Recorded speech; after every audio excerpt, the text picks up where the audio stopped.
U ovom videu govorim o nekim istinama koje bih voljela da sam znala tokom svojih 20-ih i dobrim delom tokom svojih 30-ih godina, o nekim surovim istinama koje je bolje znati pre, a ne mnogo prekasno, a sada to mogu u svojoj 41. godini, a mislim da je sada dobra prilika da me malo bolje upoznaju oni koji me ne znaju lično ovde na mom YouTube kanalu, kao i da vam kažem jedan od razloga zašto sam počela da snimam za YouTube. Ćao, ja sam Ana i dobrodošli na moj YouTube kanal. Složit ćete se da dobar deo nas misli da će postati srećan kada se nešto desi. Kada završi školu, fakultet, osnuje porodicu, kupi kuću, dobije decu, otplati tu hipoteku. A vrijeme kao naš najdragoceniji resurs koji imamo, za to vrijeme prolazi. I onda kada dođemo do tog cilja, do koga smo tako očajnički jurili, shvatimo da to uopšte nije ono što smo mi želeli. To je prva surova istina koju bih voljela da podelim sa vama. Ne gubite vrijeme čekajući da se nešto desi. I jedna uputica. Ja uopšte ne mislim da sam nešto posebno pametna, pa sam došla do ovih zaključaka. Prosto je normalno da čovek sa godinama raste, razvija se i obogaćuje svoje iskustvo. I sa godinama i iskustvom on shvata ove stvari. Dobro je da ih čuje i da ih sazna dok je mlađi, međutim sasvim je okej i lutati jer to je proces odrastanja. Dakle, ne gubite vrijeme kao najdragoceniji resurs koji imate u svom životu čekajući da se nešto desi. Živite život punim plućima i radite stvari koje vas vesele i koje vas čine srećnima. Bez obzira šta su one i da li zato imate podršku svog okruženja. Jedan od izazova na mom putu otkrivanja ove istine jeste i otvaranje ovog YouTube kanala. Znači, prilikom otvaranja YouTube kanala ja sam imala cilj iza cilja, odnosno to je bio jedan od ciljeva iza cilja, bez obzira na to što nisam imala blage veze kako YouTube funkcioniše, niti sam čekala da to naučim, niti sam imala opremu koju nemam ni danas, osim ovog telefona. Međutim, to nema nikakve veze. U stvari, mi kada jurimo ili kada težimo za slavom, novcem, dobrom kućom, skladnim brakom, dobrim partnerom, dobrom decom, mi u stvari jurimo za emocijom koju će ostvarivanje tog cilja izazvati u nama. Nama je u stvari potrebna ne novac ili slava ili dobra kuća ili dobra plata, već emocija prihvatanja, poštovanja, validacije.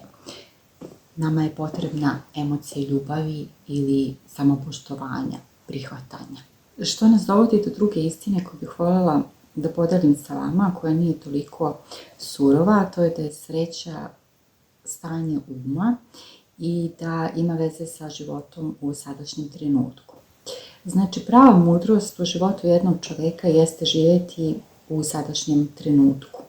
U sadašnjosti, ne u prošlosti, ne u budućnosti. Prošlost više ne postoji, budućnost se možda nikada neće desiti. Budite zadovoljni sa onim ko ste danas, šta ste danas, kako se danas osjećate, kako zvučite, gde se nalazite u svakom pogledu, materijalnom, emotivnom, duhovnom, socijalnom, finansijskom, jer to je vaš trenutni presek stanja. Pokušajte da date svoj maksimum koji u ovom trenutku možete uz znanje kada treba stati i usporiti. I još jedna upadica. Ovdje ne govorim o onim opskurnim stvarima koje postoje u svim našim životima. To može biti tema nekog drugog videa.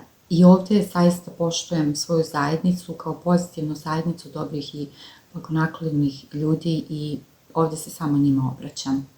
Ja sam po profesiji pravnik i nisam nikakva samarićanka i znam da u životima svih nas postoje ozbiljni problemi, ali to je tema nekog drugog videa. Znate što je prava sloboda koju može da ostvari jedan čovjek? Najveća sloboda je kada idete u susret svojim strahovima.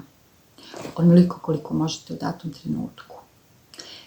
E sad, mi pravnici znamo da postoji nešto što se zove vis, klam ili prekari, odnosno sila, pretnja ili prinuda, međutim, to su neke opskurne stvari o kojima ne želim da govorim u ovom videu. Prava sloboda je izaći iz svoje zone komfora i raditi one stvari koje vas žuljaju, koje vam nisu prijatne, koje pomeraju vaše granice znanja i saznavanja. Sljedeća surova istina koju bih voljela da podelim sa vama je da morate da saznate ko ste vi zaista i da počnete da živite u skladu sa svrhom svog života.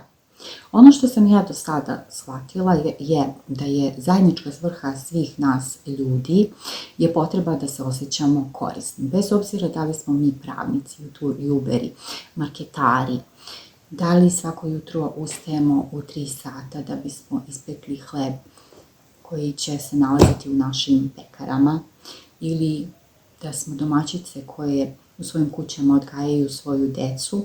Svako od nas ima nešto da ponudi, da se osjeti korisnim i sebi i drugim. Ako to ne uradite, ako ne otkrijete svrhu svog života i ne počnete da živite u skladu sa tom svrhom, žalit ćete do kraja tog istog života.